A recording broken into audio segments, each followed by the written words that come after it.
Assembly కానీ parliament ఎలక్షన్లు కానీ ఏమైనా వచ్చినప్పుడు మనకి బాగా వినపడే మాట వచ్చేసి డిపాజిట్. అధికార పార్టీ, ప్రతిపక్ష పార్టీ లేదంటే చిన్న పార్టీలు ఈ రెండు ఎప్పుడు టార్గెట్ చేసుకుంటూ ఉంటాయి మీకు డిపాజిట్ అని.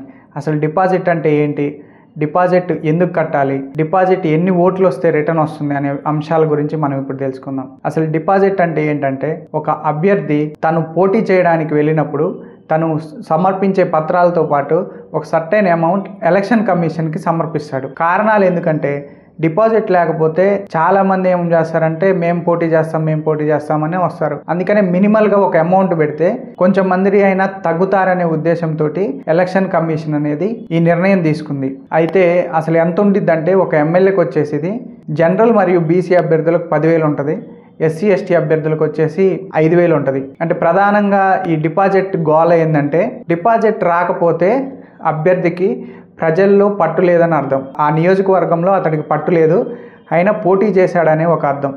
లైక్ అంటే ఎంత ఉండాలి, ఎన్ని ఓట్లు వస్తే మన డిపాజిట్ మనకు వస్తుంది అనే దాని గురించి ఇప్పుడు మాట్లాడితే 1/6 ఓట్లు అంటే 6 ఓట్లు పోల్ అయితే 1 ఓటు రావాలి. లేదంటే పర్సంటేజ్లో తీసుకున్నట్టయితే 16.67 ఓట్స్ రావాలి. అంటే పోలైన ఓట్లలో ఒక వ్యక్తికి డిపాజిట్ రావాలంటే 16.67 ఓట్లు పర్సంటేజ్ వస్తేనే మనం కట్టిన 10,000 కానీ 5,000 కానీ అవి మనకు రిటర్న్ అవుతాయి. అయితే దీన్ని ఎట్లా చూసుకోవాలంటే మొత్తం 1,00,000 ఓట్లు పోలైనప్పుడు కరెక్ట్గా మనకి డిపాజిట్ రావాలంటే రావాల్సిన ఓట్లు ఏంటంటే 16,670 ఓట్లు వస్తే డిపాజిట్ వచ్చినట్టు. ఒకవేళ ఆ ఓటుకు 1 ఓటు తక్కువైనా కూడా డిపాజిట్ రానట్టు. దీన్నే మనం ఈ మధ్యకాలంలో కానీ ఎప్పుడు కూడా డిపాజిట్ అనే పదం ద్వారా వింటుంటాం.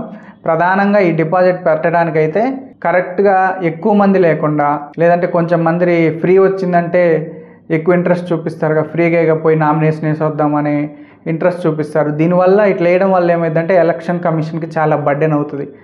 ఒకవేళ ఒక నియోజకవర్గానికి 1000 నామినేషన్లు వచ్చినాయంటే వాళ్ళు ఎన్ని వీవీప్యాడ్లు ఎన్ని ఈవీఎంలు పెట్టాలి. అదేవిధంగా ఒకవేళ పోలింగ్ అనేది బ్యాలెట్ పేపర్ ద్వారా జరిగితే ఒక్కొక్క బ్యాలెట్ పేపర్ 2-3 మీటర్ల పొడుగు ఉంటుంది. దాన్ని తయారు చేయడం కష్టం, దానికోసం బాక్సులు ఏర్పాటు చేయడం కష్టం. ఇలాంటి సమస్యలన్నీ దృష్టిలో ఉంచుకొని ఎలక్షన్ కమిషన్ ఈ డిపాజిట్ అనే దాన్ని ఆ అభ్యర్థి నుంచి తీసుకోవడం జరుగుతుంది. ప్రధానంగా ఇదైతే దీనికోసమే, అంటే స్క్రాప్ లాంటి దాన్ని తొలగించడానికి ఇంట్రెస్ట్ ఉన్న వాళ్ళు మాత్రమే, అంటే లైక్ ఎమ్మెల్యే కావాలి లేదంటే ఎలక్షన్లో పోటీ చేయాలని డిపాజిట్ అనేది పనిచేస్తుంది.